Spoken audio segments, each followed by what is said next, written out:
Debunking Reddit Nonsense. Welcome to Part 6. In this paragraph, our propagandameister tries to counter the argument that historically there have always been age gap relationships.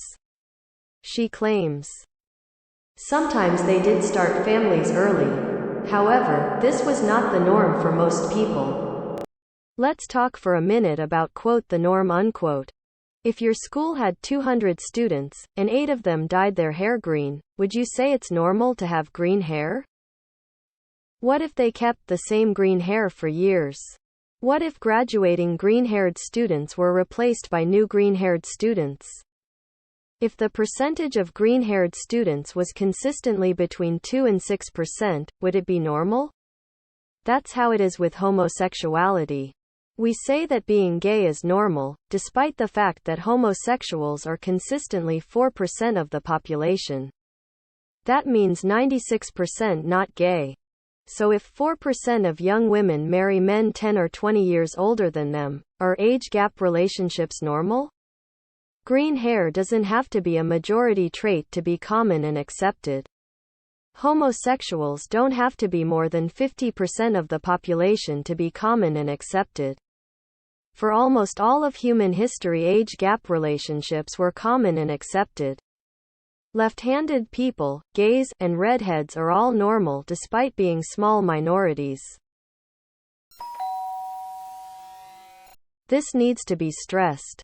No scientific research has ever shown that age gap relationships between teens and people twice their age are harmful. None. Nil. Nada. Zilch. You don't need to be over 50% to be just fine. Only in the last 20 years has a strict taboo grown up around age gaps, leading people to stigmatize normal loving relationships, and call them rape or abuse. The dimwit author of this post is fiercely determined to find excuses to demonize something completely harmless, and her determination smashed good judgment. Here, she makes a valid point.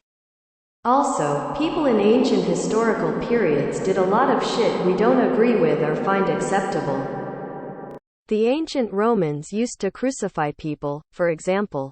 We don't find that acceptable anymore.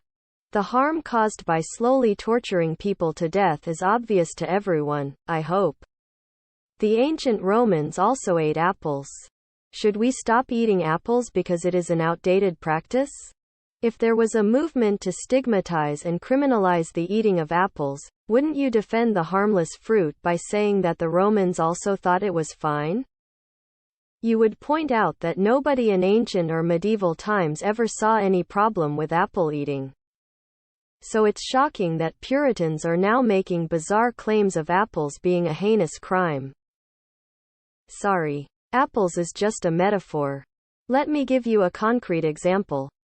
When I was 17, my boyfriend was 23. We had a great relationship. We also did the horizontal boogie. There was nothing wrong with it at all. In New York State, our relationship was legal. In Idaho, today, however, my boyfriend would get a minimum 1 year in prison for our lovemaking. Is Idaho's brutal response to ordinary erotic activity normal?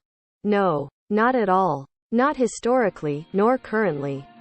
Making age gap sex a crime, punishable by long prison sentences, is a very strange anomaly. It's important to realize that. The best study ever done on teens and age gap relationships is a meta-study from Hines and Finkelhor of the University of Massachusetts. Their conclusion was, the evidence is mixed.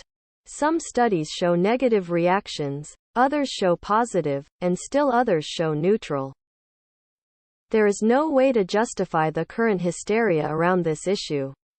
There is no reason to have ages of consent higher than 14 or 15. There simply isn't any research showing that criminalizing the sex lives of our young adults is necessary. So let's not do that. Let's empower our youth. Let's give them the tools they need, and the freedom to grow. Let's stop demeaning, degrading, and infantilizing them. Let's expect more from them. Let's trust them, and support them, instead of threatening to imprison their boyfriends.